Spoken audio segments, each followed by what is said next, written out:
rotation for Gonzaga? Well, we'll go Thursday. We're going to go Ramage Friday.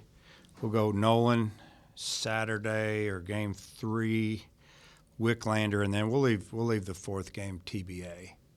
See how it goes, who we got to pitch, and we're probably going to be battling some weather too. So, that's the order anyway. Those 3. Would Cops be one if he's not using Possibly, relief? yeah, he could possibly start, and we're going to do what we need to do with our bullpen to try to win a few games or game 1, and then kind of rearrange after that. Dave, can you talk about the logic? You wanting to keep the 2 main guys on their days and Ramage on his Yeah, a little bit. Ramage was the guy we almost started opening weekend, but we wanted to keep him out of the pen. He threw well enough in preseason to be one of those starters. But then he hadn't even thrown until Sunday. We needed to get him a couple innings. Even though going into Sunday's game, Coach Hobbs and I had talked about who we were going to pitch on Thursday, and it was going to be Ramage. We wanted to keep Connor let him get his rest, and Wicklander.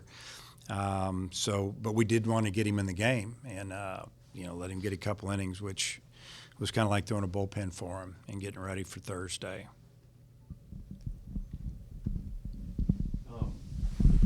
Gonzaga, they've come in here and won series. They beat you on the road. Yep. They've kind of had your number. What's They have. They got us in Arizona. We faced a big leaguer. I think we lost like 1-0, 2-1 out there in Arizona, and then I know in 2015 they came in here for a couple of midweek games early, and we did everything we could to not win games. We were walking people and hitting people and couldn't hold the lead, and they really frustrated us. They've got a really good program. They got an older team.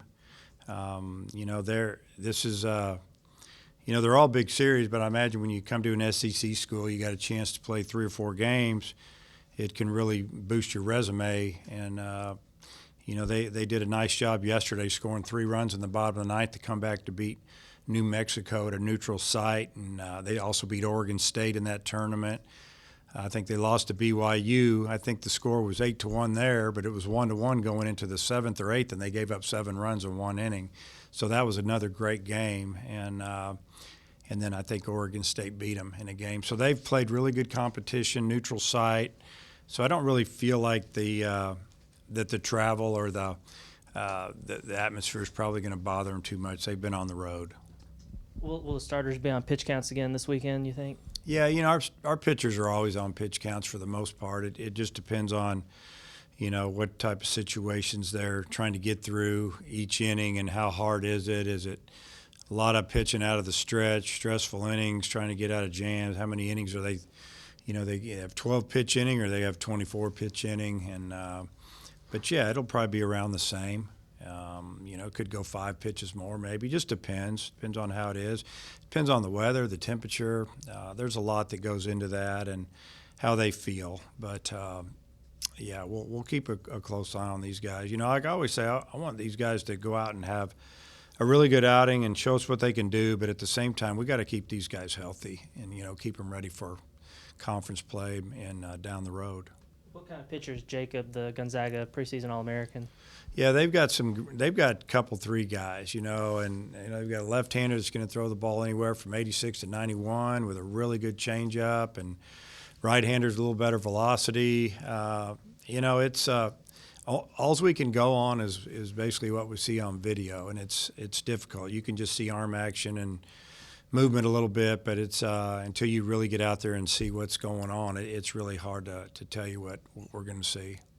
Sunday's weather forecast is pretty grim. Are you looking at double headers possibly? If you really take a step back and look at what they're saying right now, it looks like Friday's your best day for to play 2. Okay, if you're going to play Saturday, our game's scheduled at 2.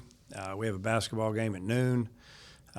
We'd have to start probably around the same time, so we're not going to do anything on that yet. We'll see how it goes tomorrow and the next day, and I would think that if we felt like we needed to play 2 and Friday was the best day to do it, we'll make that decision on Thursday. So, Dave, you come out of a series like that, a lot of positives things you want to correct. What would you say that you took away from that in terms of we got to get better here and here? Yeah, we did everything pretty well. We played pretty good defense, a lot of timely hitting, 2-out runs. And I don't know.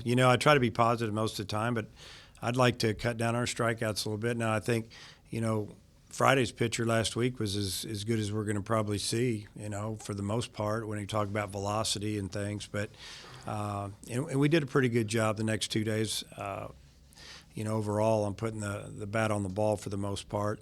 Some of the bullpen guys are guys that came in, it's like they would give us one good inning and then the second inning didn't go so good. And you need to see guys come out and be able to duplicate what they just did. And so we can plan that and coach to that a little bit. I tell them, you show us what we need to do. And, if you show us that you're only good for one inning, the second inning you're walking people and they're giving up a lot of hits, it's like you lose it after one. That's what we're going to go on. We're going to let you go one inning. And I'd like to see some of our pitchers to be able to be extended a little bit more. We may change up the lineup a little bit, the batting order, to protect some people or do some things or hopefully lengthen that thing a little bit more. It's not because we didn't score runs or we didn't hit. Again, if it doesn't go good for a couple of days and you change the lineup, people are going to say, why'd you change the order of your hitters? Well, we're kind of looking at the big picture down the road, too. So you could see a little bit of a change in maybe the batting order. Did you like Braden Webb in that leadoff spot? Yeah, I thought he did a great job. Got on base, scored a lot of runs, and had some really good at-bats where he fought and, got 6, 7, 8 pitches and did everything that you like to see a leadoff guy do. Did you think there might be some nerves for him, being from JUCO? Say what? Do you think there might be some nerves from him? I think there's nerves from everybody. You think about playing in front of 8,000, 9,000 people right out of the gate, first time in Division I baseball. I think they're all nervous, but I think if he handled it pretty good. What do you see from Christian Franklin at the Jewel? I like him. I just like Christian Franklin's approach right now, and he may be a guy we move a little bit because he'll take a walk, but he's also going to hit the ball a long way. He uses the whole field, and I told Christian before the season started that I might hit him 1, 2, 5, somewhere in there, and we may move him back in the order just to sit behind some other hitters, take a little speed to the middle, to the back side of that lineup. Anything else? All right. Thanks, Coach. Okay.